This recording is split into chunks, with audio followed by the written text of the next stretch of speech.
Bon. Ce que je vais vous raconter là, je ne l'ai jamais raconté à personne avant. Il me semble que ça fait assez longtemps qu'on se connaît que je peux vous révéler une partie de mon obscur passé. Obscur et dangereux. Ça s'est passé il y a à peu près 23 ans en République dominicaine, à l'époque où je travaillais encore à temps partiel pour le SCRS, Service de renseignement canadien. Oh, c'est sûr, peut-être que vous n'avez pas entendu parler, c'est parce que j'avais un très bon cover. Ma carrière de jeune acteur en pleine croissance, de méga vedette potentielle, c'était le cover parfait pour le job que je faisais. J'étais en République dominicaine, donc en vacances. Je relaxais sur la plage quand, au loin, j'ai vu vraiment une ravissante créature. Grande, assez mince, racée. De toute évidence, pas une caucasienne d'Amérique du Nord. Elle s'est avancée vers moi avec, dans les yeux, une intention très claire. Hola, señor. Hola, señorita. ¿Cómo está? Muy bien. ¿Y tú? On s'est mis à parler. Un rum and coke a mené à un autre rum and coke. Et est-ce que vous habitez toujours chez vos parents? Non. En fait, mes parents habitent chez moi. Oh. Je leur laisse payer l'hypothèque en échange. Et qu'est-ce que vous faites dans la vie? Disons que je suis une vedette montante des communications.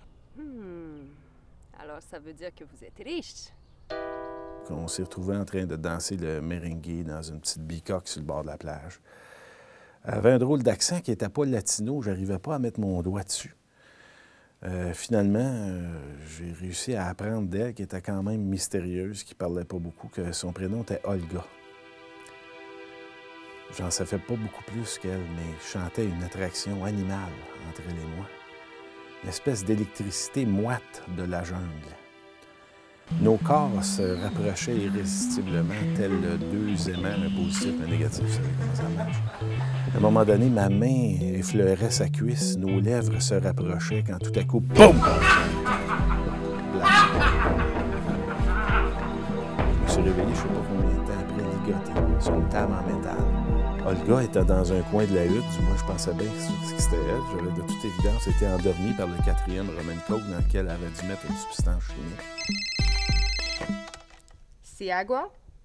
Je comprends rien. Il dit qu'il est une vedette et ils en parlent même pas dans le Sevento Dias. Tu t'en viens? Ouais, en passant, il veut de l'eau. Ouais, je sais, il y en a pas. Il y a un gros monsieur qui s'est avancé vers moi. Herr Gildor, agent du... Vous croyez déjouer nos plans? Blanc, c'est qui ça? Je suis Heinrich Rickenbacker, le grand chef du Movimento Revolucionario Turistico. Nous sommes un mouvement révolutionnaire! Révolutionnaire? Ya! Révolutionnaire! Ya! Avant, les autres mouvements, ils kidnappaient les touristes et les tuaient. Mais nous, nous, et j'en suis très fier, nous kidnappons les touristes et nous demandons une rançon. Il était tombé sur le mauvais numéro parce qu'un coup qu'il m'a eu, il s'est renseigné sur qui j'étais. C'est là qu'il a découvert que je travaillais pour la CRS. Il savait donc que dans la tête de mon gouvernement, j'existais pas. Pas de rançon à avoir de moi, il restait juste une solution. Extraire tous les renseignements qu'il pouvait pour ensuite m'éliminer froidement. Ya, Mambuto. Mambuto Felicia. Muy interesante. Je vais aller faire le popcorn. Ah, good idée. Ya, Mambuto. Ya, j'ai un client pour vous. Non, impossible. Non, il n'y a pas d'eau. Non. La pompe, elle est brisée. Ya. Et vous allez devoir vous débrouiller. Très bien. Je vous attends. C'est alors que son tortionnaire, Mambuto, est entré dans la pièce avec une espèce de coffre d'outils rempli de pinces, de scalpels, de fouets et d'autres sortes de plumes. Il s'est mis à utiliser sur moi. Je vous passe les détails.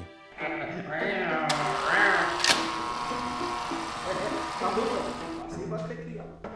C'est lui que je vais faire parler. Une femme! Une femme enceinte en plus! Hey, t'as-tu un problème avec ça, toi? Je suis monoparental, j'ai une famille à faire vivre. Excuse-moi, là, mais... Pas sérieux! Tu fais comme mon ex, toi? Mambuto, vous auriez pas quelque chose d'un peu plus lent? Non. Oh Un gars doit revenir avec les popcorn. J'aurais dû demander un congé préventif. Ok, chose. Herr Gildor. Ok, Gildor. Tes paupières sont lourdes, très lourdes. Tu as sommeil.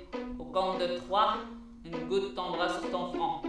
1, 2, 3. Bloc. Bloc. Désolé. Bloc. Bloc. Bloc. Bloc. Bloc. Mais il n'y a rien qui m'ont pas fait. Électrocution, chatouillement de parties cachées, extraction de certaines parties cornées et friction capillaire. Tout y est passé. J'ai pas lâché le morceau parce que je n'ai pas été élevé de même, mais à un moment donné, j'ai perdu connaissance. Quand je me suis réveillé, Rickenbacker et Olga avaient disparu de la pièce. Il restait juste 2 gardes à la porte, plutôt lourdeaux. Il n'avait pas l'air vite, fait que je me suis mis à tousser et à faire semblant de m'étouffer. Ils se sont approchés de la table. J'ai réussi à me dégager une fille, d'asséner une savate à celui de droite. Avec ma main gauche, j'ai agrippé le scrotum du soldat en question. J'ai fait perdre connaissance de douleur peu. Après ça, après des années de yoga, j'ai réussi à baisser la température de mon corps, ce qui a rendu le gaffer tape inopérant. Il a comme slacké. Je me suis glissé en bas de la table et j'ai pris la poudre d'escampette.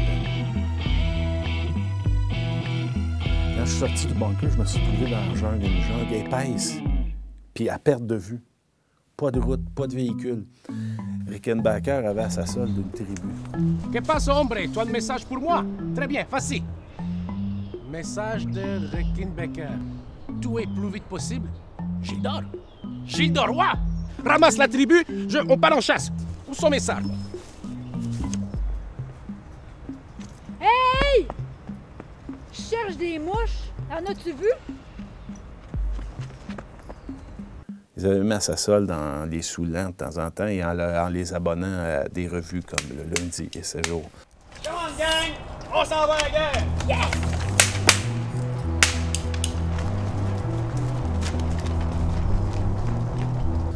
Bref, je me poussais dans la jungle. Finalement, j'ai cru avoir semé mes poursuivants. Quand j'ai vu une grotte, je vais me réfugier là un peu pour reprendre mon souffle. Je rentre dans la ville, le soleil se couchait tranquillement, puis d'un Caraïbe, il se couche vite. Hein. Alors, je suis dans la grotte et j'entends quelque chose comme remuer en arrière de moi. Je bouge pas, mes réflexes d'acier étant toujours aussi aigus. Je me retourne et j'entends un frissonnement me passer à côté de l'oreille, un autre de l'autre bord, d'un cheveu un petit peu partout. J'étais dans une grotte remplie de chauves-souris et tapissée de tarentules, comme on en trouve en République dominicaine dans presque toutes les grottes. J'ai gardé mon sang-froid parce que les variations de température peuvent exciter ces insectes diaboliques. Je suis ressorti de la caverne en courant et j'entends un bruit de moteur. Je dis enfin, je dois être proche d'une route, je vais faire du pouce, je vais me retrouver dans une ville et je pourrai reprendre l'avion pour rentrer au pays.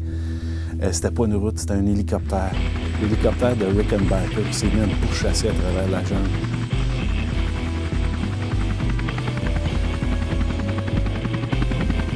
Deux mitraillettes étaient installées chaque bord, ainsi que quelques missiles sous le... Ici, ça ne s'est pas servi parce que ça aurait été trop dur à reproduire dans votre film. Donc, les tirs de mitraillettes, je les évitais de peu. J'ai réussi à plonger dans une rivière et grâce au respire que je contrôlais à l'époque de façon assez impressionnante, j'ai pu passer plusieurs minutes en dessous de l'eau, en évitant les piranhas, qui est un crocodile, qui est un alligator, qui est une truite mouchetée affamée. Je suis sorti de l'autre côté de la rivière et finalement, j'ai trouvé un petit sentier où un paysan se promenait à dos d'âne. Il dit « Hey Gildor, Gildor, necesita ayuda. »« Gildor, tu as besoin d'aide. » Et c'est là que j'ai reconnu Papito Amadou, agent double du SCRS. En fait, son cover en République dominicaine, c'est le gars qui vend des hot dogs et de la poutine sur la plage à Source-Ouest. C'était un agent double. Il m'a recueilli chez lui, avec ses 8 filles, qui ont su panser mes plaies, autant physique que morale.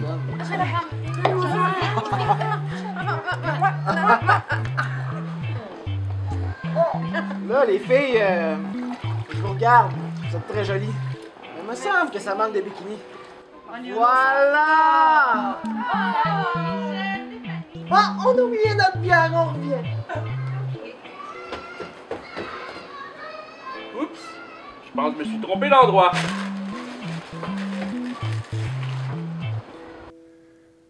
J'ai pu prendre l'avion puis rentrer au pays. Mais ce qui m'a fait souffrir Rickenbacker, les sévices physiques que j'ai endurés pour passer à travers de cette aventure-là, je peux même pas... C'est assez, Michel, je suis plus capable.